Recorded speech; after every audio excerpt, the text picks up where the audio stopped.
Here's the Yoga Sutras of Patanjali, and I'm on sacred text. If you want the link, I'll put it in the description. Anyway, this is a good book. It's in 4 different sections. We have contemplation, spiritual disciplines, divine powers, and realizations. I, of course, liked this one when I was younger because it talked about divine powers. Because, I mean, come on, let's be real. Who is not interested in all that cool stuff in, spiritual practices?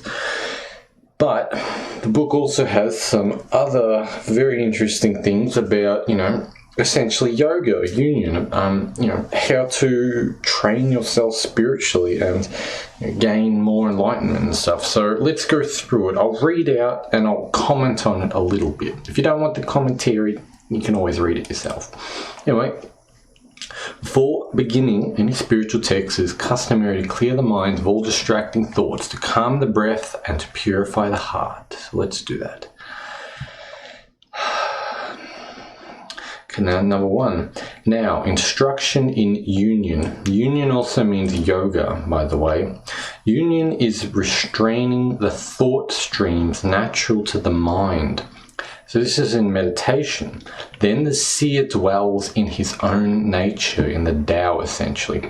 Otherwise, he is of the same form as the thought streams. The thought streams are 5-fold: painful and not painful, right knowledge, wrong knowledge, fancy, sleep, and memory. Not sure what fancy means here. It's probably a bad translation. Maybe fascination. Right knowledge is inference, tradition, and genuine cognition. Right knowledge is false illusionary, erroneous belief or notions. Fancy, here we go, is following after word knowledge empty of substance. So it's like those people who go to university and they think they're really smart because they've read a lot of books, but they can't actually do anything. Deep sleep is the modification of the mind which has for its substratum nothingness. Memory is not allowing mental impression to escape. These thought streams are controlled by practice and non-attachment. Practice is the effort to secure steadiness. This practice becomes well-grounded when continued with reverent devotion and without interruption over a long period of time. Desirelessness towards the seen and unseen gives the consciousness of mastery. This is signified by an indifference to the 3 attributes due to knowledge of the indweller. Cognitive meditation is accompanied by reasoning, discrimination, bliss, and the sense of I am. There is another meditation which is attained by the practice of alert mental suspension until only subtle impressions remain. For those beings who are formless and for those beings who are merged in unitive consciousness, the world is the cause. For others, clarity is preceded by faith, energy, memory, and equal-minded contemplation. Equal-minded contemplation is nearest to those whose desire is most ardent. There is further distinction on account of the mild, moderate, or intense means employed, or by surrender to God. God is a particular yet universal indweller, untouched by afflictions, actions, impressions, and their results. In God, the seed of omniscience is unsurpassed. Not being conditioned by time, God is the teacher of even the ancients. God's voice is Om. The repetition of Om should be made with an understanding of its meaning. From that is gained introspection and also the disappearance of obstacles. So again, I'll read that. God's voice is Om. Disease, inertia, doubt, lack of enthusiasm, laziness, sensuality, mind wandering, missing the point, instability, these distractions of the mind are obstacles. Pain, despair, nervousness, and disordered inspiration and expiration are coexistent with these obstacles. For the prevention of the obstacles, one truth should be practiced constantly. By cultivating friendliness towards happiness and contemplation towards misery, gladness towards virtue and indifference towards vice, the mind becomes pure. Optionally, mental equanimity may be gained by the even expulsion and retention of energy. Or activity of the higher senses causes mental steadiness, or the state of sorrowless light, or the mind taking as an object of concentration those who are freed of compulsion, or depending on the knowledge of dreams and sleep, or by meditation as desired. The mastery of one in union extends from the finest atomic particle to the greatest infinity. When the agitations of the mind are under control, the mind becomes like a transparent crystal and has the power of becoming whatever form is presented, knower, act, or knowing, or what is known. The argumentative condition is the confused mixing of the word, its right meaning and knowledge. When the memory is purified and the mind shines forth as the object alone, it is called non-argumentative. In this way, the meditative and the ultra-meditative, having the subtle for their objects, are also described. The province of the subtle terminates with pure matter that has no pattern or distinguished mark. These constitute seated contemplations. On attaining the purity of the ultra-meditative state, there is a pure flow of spiritual consciousness. Therein is the faculty of supreme wisdom. Let's read that again. On attaining the purity of the ultra-meditative state, there is the pure flow of spiritual consciousness. Therein is the faculty of supreme wisdom. The wisdom obtained in the higher states of consciousness is different from that obtained by inference and testimony as it refers to particulars. The habitual pattern of thought stands in the way of other impressions. With the suppression of even the thought, the suspension of all modifications of the mind, contemplation without seed is obtained. End of part 1. So, to summarize, if you didn't really understand some of that, because it is a bit difficult and it is kind of translated a little roughly, admittedly. Essentially, part 1 is you sit on your ass and you meditate. You do not allow yourself to essentially become confused or distracted by, thought. You find a way to become almost like a void nature, to find a way to be in harmony with the flow, the natural flow which arises, which we call, the Tao, so to speak. This is, as we said here, on attaining the purity of the ultra-meditative state, there is the pure flow of spiritual consciousness. Therein is the faculty of supreme wisdom.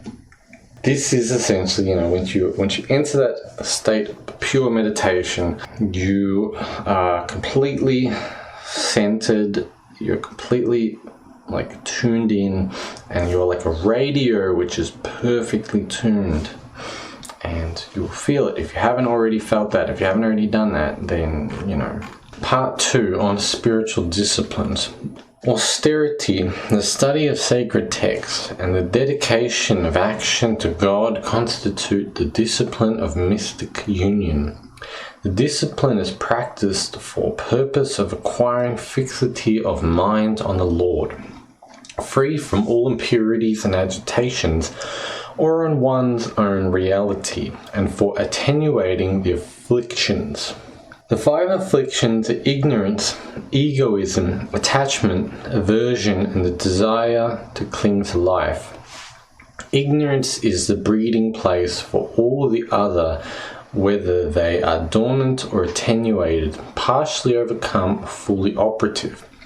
Ignorance is taking the non-eternal for the eternal, impure for the pure, evil for good, and non-self as self. Egoism is the identification of the power that knows with the instrument of knowing. Attachment is that magnetic pattern which clusters in pleasure and pulls one towards such experience. Aversion is a magnetic pattern which clusters in misery and pushes one from such experience. Flowing by its own energy, established even in the wise and in the foolish, is the unending desire for life. These patterns, when subtle, may be removed by developing their contraries. Their active afflictions are to be destroyed by meditation. The impression of works have their roots in afflictions and arise as experience in the present and the future births. When the root exists, in its fruition is birth, life, and experience. They have pleasure or pain as their fruit, according as their cause be virtue or vice. All is misery to the wise because of the pains of change, anxiety, and purificatory acts. The grief which has not yet come may be avoided. The cause of the avoidable is superimposition of the external world onto the unseen world. The experienced world consists of the elements and the senses in play. It is of the nature of cognition, activity, and rest, and is for the purpose of experience and realization. The stages of the attributes affecting the experienced world are the specialized and unspecialized, the differentiated and undifferentiated. The indweller is pure consciousness only, which though pure, sees through the mind and is identified by ego as being only the mind. The very existence of the seen is for the sake of the seer. Although creation is discerned as not real for the one who has achieved the goal, it is yet real in that creation remains the common experience to others. The association of the seer with creation is for the distinct recognition of the objective world as well as the recognition of the distinct nature of the seer. The cause of the association is ignorance. Liberation of the seer is the result of the disassociation of the seer and the seen. With the disappearance of ignorance, the continuous practice of discrimination is a means of obtaining liberation. Steady wisdom manifests in 7 stages. On the destruction of impurity by the sustained practice of the limbs of union, or yoga, the light of knowledge reveals the faculty of discrimination. The 8 limbs of union are self-restraint in actions, fixed observance, posture, regulation of energy, mind control, in sense engagements, concentration, meditation, and realization. Self-restraint in action includes abstinence from violence, from falsehood, stealing, sexual engagement, and from acceptance of gifts. These 5 willing abstinations are not limited by rank, place, time, or circumstance and constitute the great vow. The fixed observances are cleanliness, contentment, austerity, study, preserving devotion to God. When improper thoughts disturb the mind, there should be constant pondering over the opposites. Improper thoughts and emotions, such as those of violence, whether done, caused to be done, or even approved of, indeed, any thought originating desire, anger, or delusion, whether mild, medium, or intense, do all result in endless pain and misery. Overcome such distractions by pondering the opposite. When one is confirmed in non-violence, hostility ceases in his presence. When one is firmly established in speaking truth, the fruits of action become subservient to him. All jewels approach him who is confirmed in honesty. When one is confirmed in celibacy, spiritual vigor is gained. When one is confirmed in non-possessiveness, the knowledge of the why and how of existence is obtained. From purity follows a withdrawal from enchantments over one's own body, as well as a cessation of desire for physical contact with others. As a result, contentment there is purity of mind, one-pointedness, control of the senses, and fitness for the vision of the self.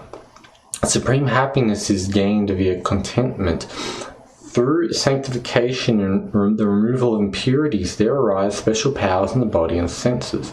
By study comes communication with the Lord in the form most admired.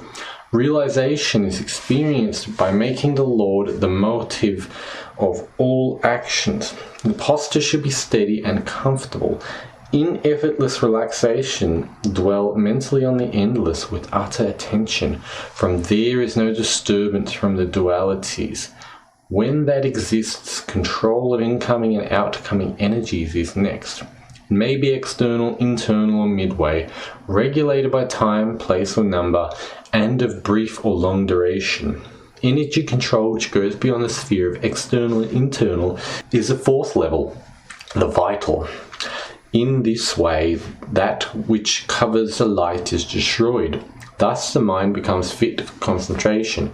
When the mind maintains awareness, yet does not mingle with the senses, nor the senses with sense impressions, then self-awareness blossoms. In this way comes mastery over the senses. End part 2.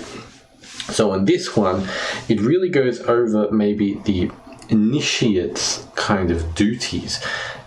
Back in the day, if you were a monk, for example, and a monk in many different countries, not just like a monk in India or China or something, but also in Europe, etc., you would be practicing these things. You'd be practicing celibacy. You wouldn't eat meat. You wouldn't eat spices. You would be meditating every day. You would be reading your books. You would not be engaged with the world, and you would learn to control all of your impulses. And that's essentially, it's a bit what it's talking about. It's telling you to learn to control your impulses. Now, of course, because we live in the world, and unless you're going to be a monk, and you're going to go along to the monastery and be away from people, you kind of have to do what you have to do. So, of course, you have to choose whether you want to give up all pleasures of life and all, attachment to ego and things. For a time, of course, it can be good to give some of those things up and then to come back to them, actually. This is where people have the idea of the ego death, right?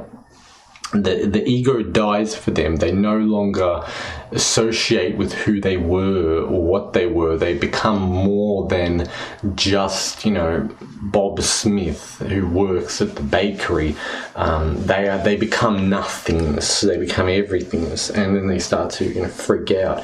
And then eventually you have to kind of come back to it. So one important thing to tell you is that if you read a lot of this stuff, you have to understand that it is not exactly made for the common person, and some of this stuff is not healthy to it's not healthy to do this stuff, which is sounds a bit strange. It's kind of obvious, but the reality is this stuff is done. The ego death is a traumatic, can be potentially horrifying experience for some people, especially if they did it with the use of psychedelic drugs or anything like that. But it is an experience nonetheless that is kind of a requirement almost to progress spiritually. So, but anyway, to summarize, essentially learn to control the senses and the desires, and don't let them control you, of course. Do be healthy, and don't do anything too silly for too long. But anyway, let's get on to the next one. Part 3 on divine powers. One-pointedness is steadfastness of the mind. Unbroken continuation of that mental ability is meditation. That same meditation, when there is only consciousness of the object of meditation and not of the mind, is realization. The three appearing together are self-control. By mastery comes wisdom. The application of mastery is by stages. The three are more efficacious than the restraints. even that is external to the seedless realization. The significant aspect is the union of the mind with the moment of absorption, when the outgoing thought disappears and the absorptive experience appears. From sublimation of this union comes the peaceful flow of unbroken unitive cognition.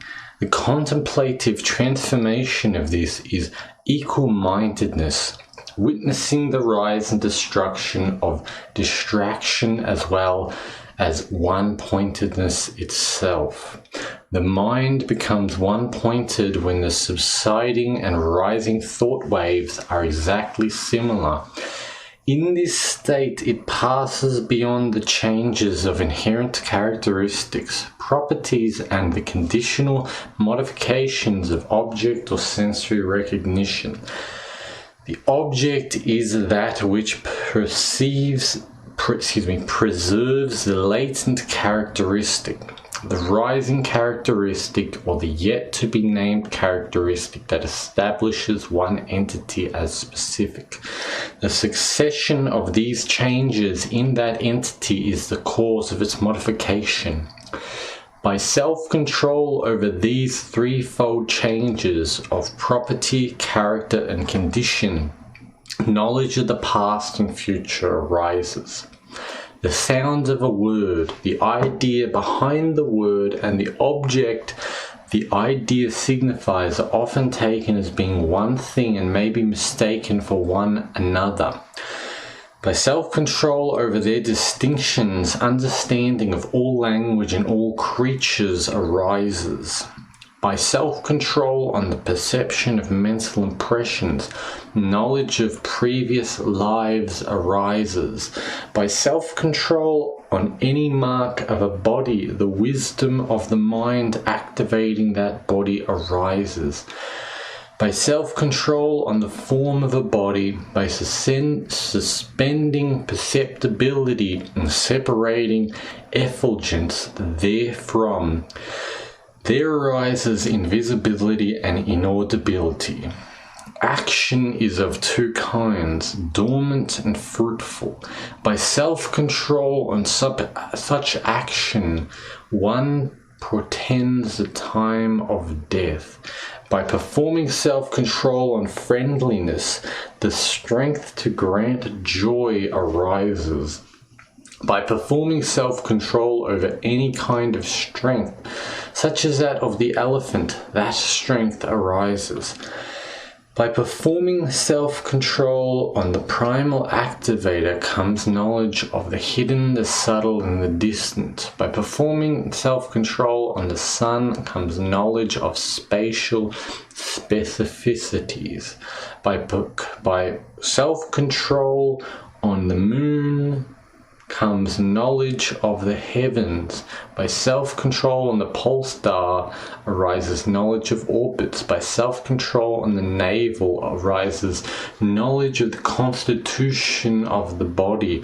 By self-control on the pit of the throat one subdues hunger and thirst. By self-control on the throat within the chest one acquires absolute steadfastness. By self-control on the light in the head, one envisions perfected beings. There is knowledge of everything from intuition.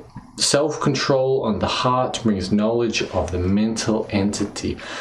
Self-experience arises due to the inability of discerning the attributes of vitality from the indweller, even though they are indeed distinct from one another. Self-control brings true knowledge of the indweller by itself. This spontaneous enlightenment results in intuitional perception of hearing, touching, seeing, smelling. The outward turned minds, the sensory organs are perfections, but are obstacles to realization. When the bounds of the mind caused by action have been loosened, one may enter the body of another by knowledge of how the nerve currents function. By self-control of the nerve currents, utilizing the life breath, one may levitate, walk on water, swamps, thorns, or the like. By self-control over the maintenance of breath, one may radiate light. By self-control in the relation of the ear to the ether, one gains distant hearing. By self-control over the relation of the body to the ether, and maintaining at the same time the thought of the lightness of cotton, one is able to pass through space. By self-control in the mind, when it is separated from the body, the state known as the great transcorporeal, all coverings are removed from the light.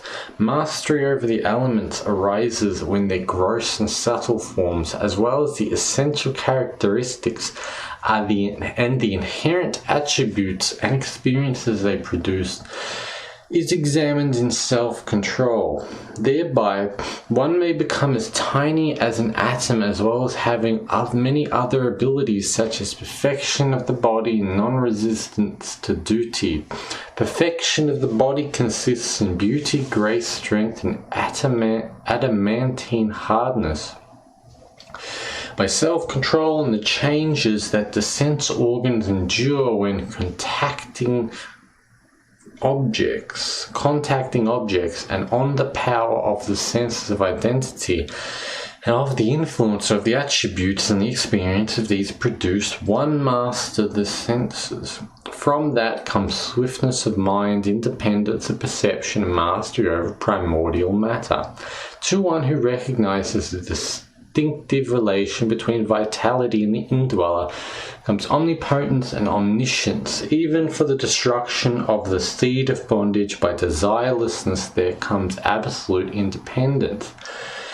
When invited by invisible beings, one should be neither flattered nor satisfied, and there is yet a possibility of ignorance rising up. By self-control over single moments and their succession, there is wisdom born of discrimination. From that, there is recognition of two similars when difference cannot be distinguished by class, characteristic, or position. Intuition, which is the entire discriminative language, relates to all objects at all times and is without succession. Liberation is attained when there is equal purity between vitality and the indweller. Ends part 3. Quite something. So really, it tells you that the acquisition over these powers essentially is through the control and to some extent the contemplation over these things, the observation, the touching of these things through your spiritual characteristics, your mind. And of course, nothing comes easily, sadly, until everything comes easily, of course. So you're going to have to practice those quite a lot, I assume, if you want to get anything from it. Of course, there are some simpler ones, like just practicing on different parts of the body. Anyway, part 4 on realizations. Psychic powers arise by birth, drugs, incantation, purifactory acts, or concentrated insight. Transformation into another state is by the directed flow of creative nature. Creative nature is not moved into action by any incidental cause, but by the removal of obstacles, as in the case of a farmer clearing his fields of stones for irrigation. Created minds arise from egoism alone. There being difference of interest, one mind is the director of many minds. Of these, the mind born of concentrated insight is free from the impressions. The impressions of unitive cognition are neither good nor bad. In the case of the others, there are 3 kinds of impressions. From them proceed the development of the tendencies which bring about the fruition of actions.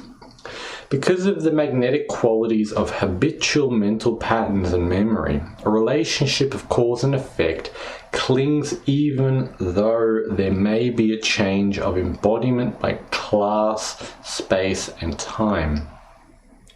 The desire to live is eternal, and the thought clusters prompting sense of identity are beginningless. Being held together by cause and effect, the substratum of object, the tendencies themselves disappear on the dissolution of these bases. The past and future exist in the object itself as form and expression, there being difference in the condition of the properties. Whether manifested or unmanifested, they are of the nature of the attributes. Things assume reality because of the unity maintained within that modification. Even though the external object is the same, there is a difference of cognition in regard to the object because of the difference in mentality.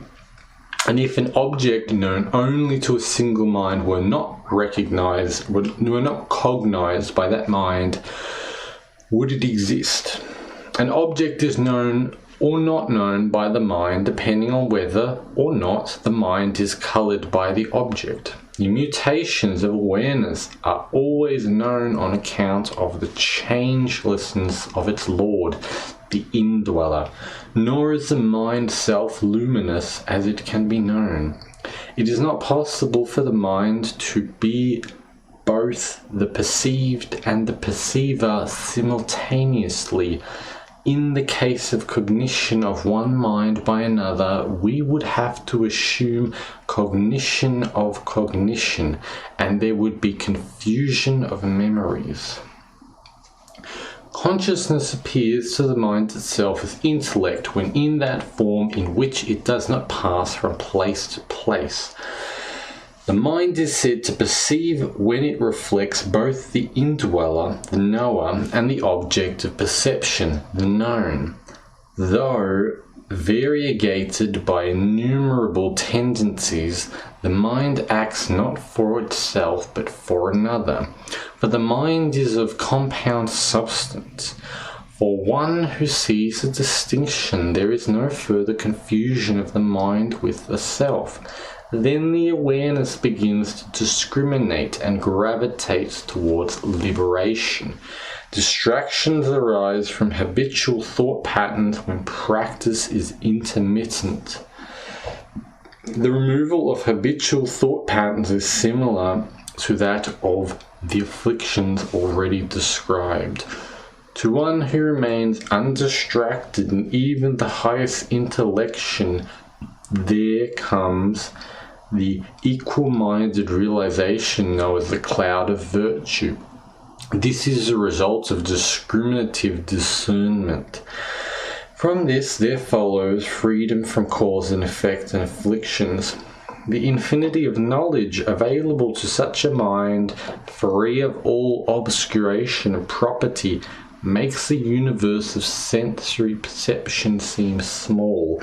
Then the consequence of change in the three attributes comes to an end, for they have fulfilled their function. The sequence of mutation occurs in every second, yet is comprehensible only at the end of a series. When the attributes cease mutative association with awarenessness, they resolve into dormancy in nature, and the indweller shines forth as pure consciousness. This is absolute freedom. End part 4. The end of the Yoga Sutra of Patanjali. Well, isn't that quite something? It certainly sounds cool, I'll give it that. What does it really mean? Well, you're going to have to sit down and study each of these little dot points one by one. And you're going to have the experiences in yourself and out in the world. Anyway, I hope you enjoyed it. Do check it out yourself. I'll put it in the links down below. Otherwise, you can look up the Yoga Sutras of Patanjali. And of course, feel free to check the links in the description if you're interested in the social and commercial stuff, and have a nice day. One thing to think about is that the voice turns air into a higher element of sound. Isn't that fascinating?